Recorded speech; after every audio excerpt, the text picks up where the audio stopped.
Friday evenings in San Diego's suburbs buzzed with a familiar quiet, the sort spun of habit lawn sprinklers reflecting in their cool, swooshing streams of beer cans, grilling smoke twirling from rear porch lights flickering to life like soft stars in one such place behind a single-story home.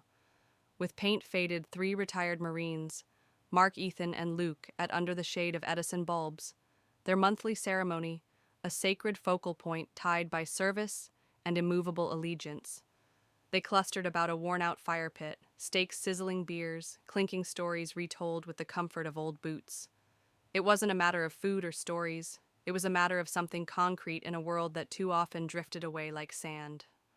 The night was balmy, a salty wind whispering from the faraway sea. The grill spat steaks lying in foil. The embers of the fire making soft shadows on their faces. Mark, still and observant, sat with scarred hands on his knees, eyes bright from years of measuring threats.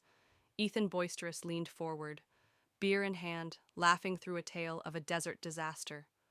Luke, never watchful, prodded the coals with a rusty rebar. Smiling in silence, their camaraderie was unforced.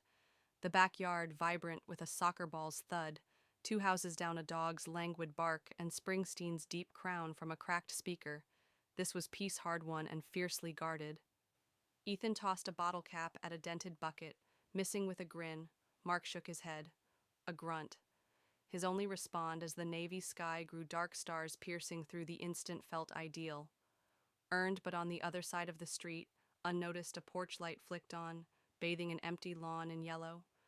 A shadow remained behind a curtain, then disappeared. Mark's battle. One instincts ought to have detected it. Luke's sharp eyes ought to have picked up the flicker. Ethan's laughter ought to have stumbled, but the stakes, the beers, or the promise of untouchable moments blunted their edge, allowing darkness crept closer. Breathing the same warm air waiting to strike at 10:04 a.m. Three sharp raps, bam, bam, bam. Shattered the silence, rattling the front door. The fire pit smoke curled lazily, but the laughter died. A voice harsh and overloud sliced through HOA patrol. Open up now. Ethan blinked, confused. Homeowners Association at this hour. Luke tensed, setting his beard down, moving toward the shadows. The voice barked again. You're violating quiet hours. Open the door. A metallic click-a-baton snapping open followed Ethan's clenched fists. His grin vanished. Mark rose slowly, shoulders rolling like some waking beast, his calm belying a storm. The door quivered under another blow. Whoever was out there wasn't asking. Ethan growled. Something's wrong, real wrong. Luke killed the porch light, pitching the yard into darkness. Mark's eyes fastened on the door, calculating measuring boots shuffled outside. Hushed, urgent whispers betraying multiple voices. Seconds stretched thin and taut. Then, with no further warning, the door exploded inward, splinters, flying hinges, screaming. Three figures burst through in black hoodies, faces hidden wielding batons and flashlights. No negotiation, no hesitation. This wasn't an HOA, it was an invasion. The leader, tall and authoritative, bellowed, "Noise complaint, you think you're above the rules." His baton swung loosely, anticipating fear to clear his path. The second, with a blinking GoPro on a chest rig, hovered to record submission. The third, wiry and tense, held pepper spray, ready to enforce compliance. They branched out, yelling, claiming space, taking over, but they hadn't advanced beyond further. He'd advanced to a trap mark, stood standing, hands open, eyes penetrating the leader. Ethan changed, getting even balance replaced with humor. Luke edged to the left, stepping into nothing, silent. As Steel 3 veterans taught to act quicker than brain brothers who'd bested worse than clubs. The invaders thought they'd intimidated civilians who'd give way at shout. That was their first mistake. Their second was believing that they still had power, that they'd kicked. The wrong door opened the wrong house, and the clock was running down in one gulp. The room changed. The air chilled. Mark took first, bursting like a missile, his shoulders slamming into the leader's chest, kicking him against the broken doorframe with a splinter of wood. The man gulped, swaying balance. Lost. Ethan closed on the baton handler, who swung high and clumsy. Ethan avoided, twisted the man's wrist, and sent the baton skittering across the floor. A hard shove toppled the attacker into a side table, which crashed. Luke struck last, precise as a surgeon, smashing a beer bottle across the cameraman's head. The GoPro spun, catching a blur before cutting out, as the man crumpled 8 seconds. No shouts, no wasted moves, just lethal efficiency. Dust settled. The intruders lay sprawled, one moaning, another blinking at the ceiling. The third still mark loomed, breathing steady. Ethan wiped glass off his arm. Luke rode a chair, took a fresh beer as if it were a small hiccup. The fire pit's crackle was the only noise. No words were necessary. The lesson was clear. You don't invade the house of men who went through hell and came out the other side. The noise woke the neighborhood. Porch lights flickered, curtains parted, whispers spreading. A woman in a bathrobe stumbled forward, voice breaking. "That's them.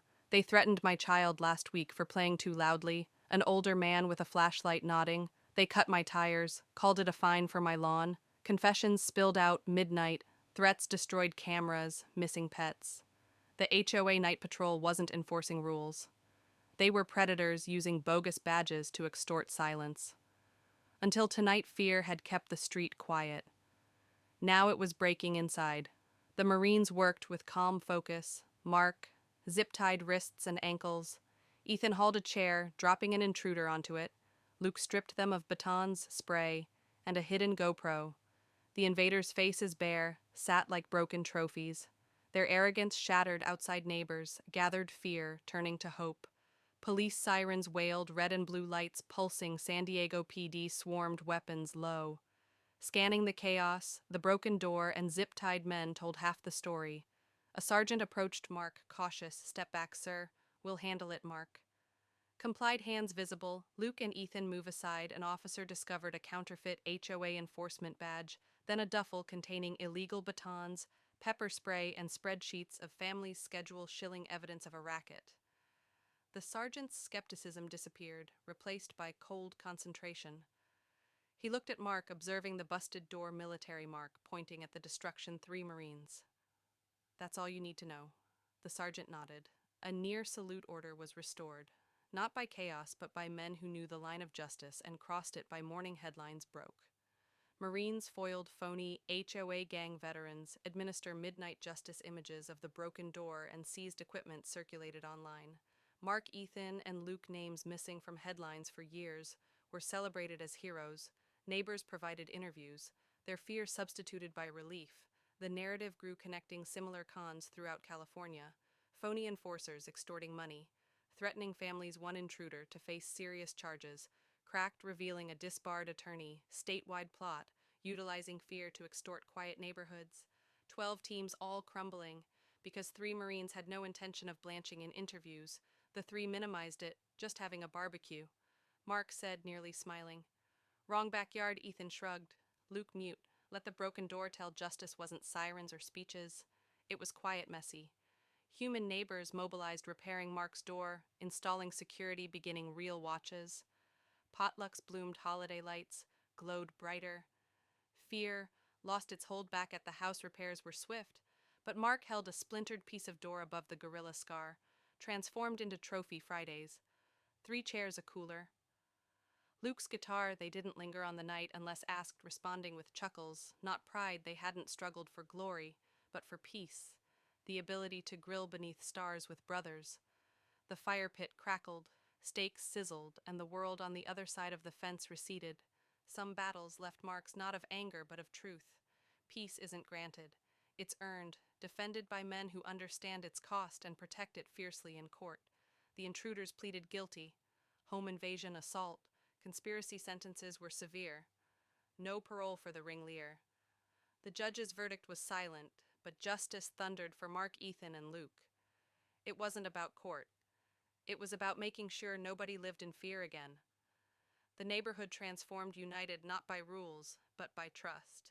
The true triumph wasn't the door or camera, it was the message. Don't bring phony power to an actual fight, and never kick the door of Marines who just want to grill in peace.